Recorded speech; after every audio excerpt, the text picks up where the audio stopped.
আসসালামু আলাইকুম বন্ধুরা, আমি চলে এসেছি রূপা তোমাদের জন্য একটা রান্না নিয়ে। সবাই মনে করতে পারে এটা খুব সাধারণ নর্মাল একটা রান্না, যেটা হচ্ছে খুদ রান্না করা। অনেকে আছে খুদটা রান্না করতে পারে না, অনেকের হাতে আছে এটা তিতা লাগে বা পারে না, বা যারা নতুন রান্না করতেছো বা রান্না করতে পারো না তাদের জন্য আমাদের এই ভিডিওটা। তো তোমরা দেখো কিভাবে রান্না করতেছি। তো প্রথমে হচ্ছে ফার্স্ট অফ অল আমরা পেঁয়াজটা ভেজে নিব। পেঁয়াজটা ভাজার পরে এরকম একটা কালার হবে যেন একেবারে পুড়ে না যায় পেঁয়াজটা। ভাজার পরে হচ্ছে আমরা পোলাও চালগুলো দিয়ে দিব, পোলাওয়ের খুদগুলো আর কি দিয়ে। তারপর হচ্ছে সুন্দর করে ভেজে নিব। ভেজে না নিবে এমনভাবে, মানে বেশি কড়কড়া করে ভাজবা না, আবার এমনভাবে ভাজবা যেন চাল থেকে ঘ্রাণটা বের হয়। হ্যাঁ, তো এটার সাথে আমরা হচ্ছে কাঁচামরিচ অ্যাড করবা অবশ্যই, কারণ শুকনো মরিচ অ্যাড করলে এটা বেশি লাল হয়ে যাবে, একদমই খেতে ভালো লাগবে না।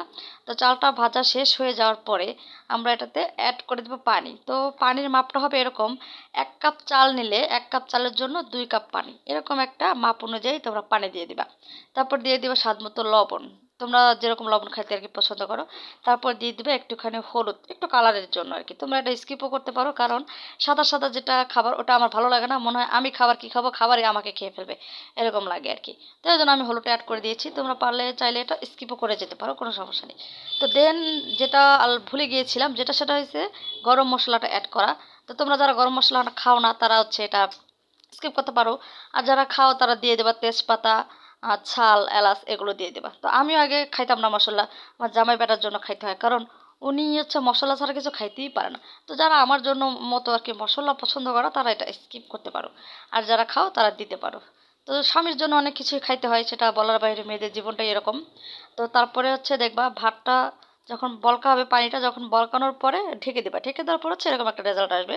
এই সময় যদি তোমাদের ভাত ফুটে যায়, চালটা যদি ফুটে যায়, দেন তোমরা নামাই ফেলবা। আর যদি মনে হয় যে না চালটা ফোটে নাই, তো আবার ঢেকে দিবা, মানে দমে দিবা। তো আমারটা ফুটছিল না, আমি একটা তাওয়া বসিয়ে তার উপরে এটাকে দমে দিয়ে দিয়েছি, ঢাকনা দিয়ে ঢেকে দমে দিয়ে দিলাম। তো দেখবো দমে দেওয়ার পর একটা রেজাল্ট কিরকম আসে।